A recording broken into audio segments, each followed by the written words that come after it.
नमस्कार, मैं हूं आपके साथ शिखा ठाकुर। हमारे खास प्रोग्राम क्या कहते हैं नरेंद्र मोदी में आज आपको सुनवाएंगे पीएम मोदी का वो ऐतिहासिक भाषण जो उन्होंने 17 नवंबर 2013 को बेंगलुरु में दिया। मोदी जी ने अपने भाषण में कहा कि इन दिनों बीजेपी पर तो हमले तेज हो रहे हैं, साथ ही नरेंद्र मोदी पर भी हमले कई गुना और बढ़ गए हैं। और ये हमले इसलिए बढ़े हैं क्योंकि ये लोग बीजेपी की जीत को पचा नहीं पा रहे। आज पूरे हिंदुस्तान में रिसर्च का क्षेत्र को हो, हायर एजुकेशन का क्षेत्र हो,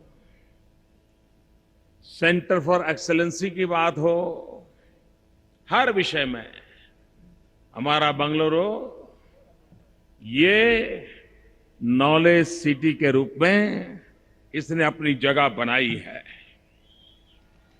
मैं सभी कर्नाटक वासियों को आज इस बात के लिए बधाई देता हूं, अभिनंदन करता हूं। भाइयों बहनों, मैंने चुनाव में भी इस शहर में बहुत बार आना मेरा हुआ है। यहां के अनेक राजनीतिक जलसे मैंने देखे हैं। भाइयों बहनों, कर्नाटक के इतिहास में कभी भी किसी भी राजनीतिक दल को ऐसा विशाल दृश्य देखने का सौभाग्य नहीं मिला है। बहुत बहुत बधाई देता हूं मित्रों, जहां भी देखता हूं जैसे एक केसरिया समंदर यहां चारों तरफ केसरिया समंदर की लहरें उठ रही हैं। क्या नजारा पेश किया है भाइयों, क्या नजारा पेश किया है। और मैं प्रहलाद जी को, अनंत कुमार को, इस रैली के इंचार्ज अशोक को पूछ रहा था कि भाई इसके पहले ऐसा दृश्य कहां हुआ होगा, कब हुआ होगा। वो मुझे बता रहे थे, साहब बीजेपी का इतिहास छोड़ो, कर्नाटक की पॉलिटिकल हिस्ट्री में इतना बड़ा कभी कार्यक्रम नहीं हुआ, किसी दल का नहीं हुआ है। भाइयों बहनों, ये अपने आप में कर्नाटका भारतीय जनता पार्टी के कार्यकर्ताओं की बहुत बड़ी सिद्धि है। मैं आपका अभिनंदन करता हूं। भाइयों बहनों, इन दिनों भाजपा पे हमले जरा तेज हो गए हैं। नरेंद्र मोदी पर भी हमले तेज हो गए हैं। ये हमले इसलिए तेज हुए हैं कि ये नजारा न देख पाते हैं, न पचा पाते हैं, और इसलिए न जाने कैसी कैसी भाषा का प्रयोग हो रहा है, न जाने कैसे कैसे षड्यंत्र हो रहे हैं, न जाने किस प्रकार के तौर तरीकों से भारतीय जनता पार्टी को हतप्रत करने का प्रयास हो रहा है। भाइयों बहनों, मैं आज एक साथ दो प्रधानमंत्रियों का स्मरण करना चाहता हूं। और अगर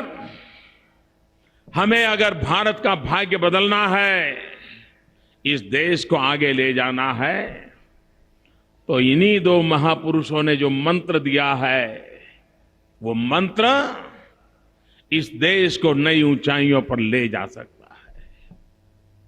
लाल बहादुर शास्त्री ने कहा था, जय जवान जय किसान।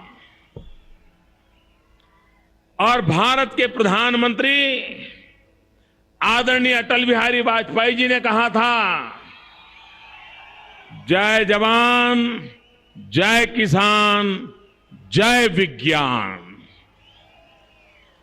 भाइयों बहनों, आज दुनिया में आईटी के क्षेत्र में ये हमारा कर्नाटक, ये हमारा बेंगलोर, ये हमारे यहां के आईटी प्रोफेशन के नौजवान, ये हमारे सॉफ्टवेयर इंजीनियर विश्व भर में इन नौजवानों ने अपनी ताकत का परिचय करवा दिया है, हिंदुस्तान का नाम रोशन कर दिया है।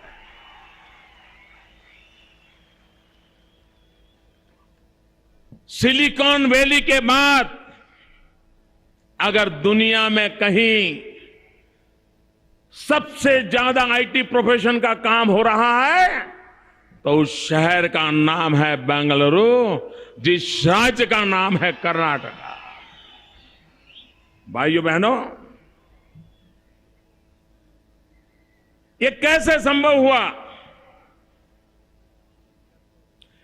जब एनडीए की सरकार थी, अटल बिहारी वाजपेयी जी भारत के प्रधानमंत्री थे, तब पहली बार हिंदुस्तान में अलग से आईटी मिनिस्ट्री की रचना की गई। उसके लिए अलग से व्यवस्थाएं खड़ी कर दी गई, बजट बनाए गए, एक अलग व्यवस्था खड़ी करके इसे फोकस एरिया के रूप में प्रस्थापित किया गया। और उसके बाद हिंदुस्तान के नौजवानों ने पीछे मुड़कर नहीं देखा। मेरा देश का नौजवान अपनी उंगलियों पर कंप्यूटर की कमाल करके दुनिया को आकर्षित करने में सफल हो गया। सारी दुनिया को भारत का लोहा बताने में मेरे देश का नौजवान सफल हो गया। भाइयों बहनों, 2003 में अटल बिहारी वाजपेयी की सरकार ने इस देश में पहली बार साइंस एंड टेक्नोलॉजी को लेकर के अलग पॉलिसी बनाई। 2000 में पहली बार इस देश में अटल बिहारी वाजपेयी की सरकार ने इंफॉर्मेशन टेक्नोलॉजी का एक्ट बनाया। अटल बिहारी वाजपेयी ने जो विज्ञान पर बल दिया, टेक्नोलॉजी पर बल दिया, आधुनिक हिंदुस्तान बनाने के लिए उन्होंने ये जो सपना देखा, वो सपना भारत के नौजवान के साथ जुड़ा हुआ था। वो सपना भारत के नौजवान के भाग्य के साथ जुड़ा हुआ था। और 2003 के 15 अगस्त को अटल बिहारी वाजपेयी जी ने लाल किले से कहा था, 2003 में कहा था, उन्होंने मून मिशन की घोषणा की थी। और आज हम गर्व से कह सकते हैं कि अटल बिहारी वाजपेयी ने जो सपना देखा था, 2003 में लाल किले से घोषणा की थी, मिशन मून का सपना देखा था, 2008 में हमारे नौजवानों ने, हमारे वैज्ञानिकों ने अटल बिहारी वाजपेयी की घोषणा को सत्य करके दिखा दिया और चंद्रयान की तरफ हम चल पड़े, सफलतापूर्वक चल पड़े। भाइयों बहनों, ये साइंस और टेक्नोलॉजी पॉलिसी का कमाल है कि अभी अभी मंगलायान मंगल पर जाने की दिशा में भी हम सफलतापूर्वक आगे बढ़ रहे हैं। भाइयों बहनों, लेकिन जो महापुरुष होते हैं वो दूर का देखते हैं, व्यवस्थाएं विकसित करते हैं, लेकिन जब व्यवस्थाएं गलत हाथों में चली जाती है तो देश की क्या दुर्दशा होती है, ये आईटी प्रोफेशन के लोग भली भांति जानते हैं। आप देखिए, जब अटल जी की सरकार थी, हमारे देश में आईटी प्रोफेशन का ग्रोथ, सॉफ्टवेयर का ग्रोथ 40% था, 40% था। और बाद में यूपीए 1 बना, तो हम 40% से कम होकर के 30% हो गए। ये घाटा किसको हुआ? हमारे नौजवानों के भविष्य पर हुआ। आईटी प्रोफेशन से जुड़े नौजवानों के भविष्य पर सवालिया निशान लगाना शुरू हो गया। भाइयों बहनों, इतना ही नहीं, यूपीए 2 आया तो यही सॉफ्टवेयर का ग्रोथ जो अटल जी के जमाने में 40% था, आज वो 9% पर आकर के अटक गया है। आप मुझे बताइए मित्रों, अगर ग्रोथ नहीं होगा तो एक्सपोर्ट कहां से होगा? नौजवानों को रोजगार कहां से मिलेगा? देश में अगर मेरा नौजवान बेरोजगार हो गया तो मेरे देश के भाग्य का क्या होगा? भाइयों बहनों, भारत ने जितनी ज्यादा मात्रा में सेंटर फॉर एक्सीलेंसी का निर्माण करना चाहिए, हम नहीं कर पा रहे। मेरे मन में कभी कभी विचार आता है, दुनिया का सबसे लंबा रेलवे नेटवर्क हिंदुस्तान के पास है।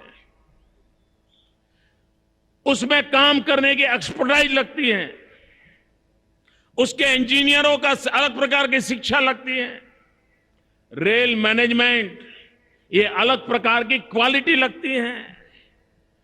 क्या हमारे देश में रेलवे डिपार्टमेंट खुद देश के 4 कोने में रेलवे को जिस प्रकार के मैन पावर की जरूरत है, उस मैन पावर के लिए हिंदुस्तान के 4 कोने में रेल के लिए जिस प्रकार के लोगों की जरूरत है, रेल के लिए जिस प्रकार के इंजीनियरों की जरूरत है, टेक्नीशियनों की जरूरत है, मैनेजर स्किल की जरूरत है, इलेक्ट्रॉनिक नॉलेज की जरूरत है, क्या देश के 4 कोने में रेलवे के द्वारा 4 बढ़िया यूनिवर्सिटी बना करके वहीं से नौजवानों को तैयार करके हमारी रेलवे की एफिशिएंसी को नहीं बढ़ा सकते थे? हमारी रेलवे को मॉडर्नाइज नहीं कर सकते थे? हमारी रेलवे को जन साधारण के लिए उपयोगी नहीं बना सकते थे? लेकिन भाइयों बहनों, रेलवे को भी उन्होंने राजनीति का कार्यक्रम बना दिया। कभी यहां पर एक डिब्बा बढ़ा दो, कहीं यहां पर एक रूट बढ़ा दो, वहां के मतदाताओं को खुश कर दो, चुनाव जीतने के लिए रेल चलाते रहो। इसी का परिणाम है कि आज पूरा रेलवे का तंत्र गड्ढे पे चला गया है। ये इनकी सोच है।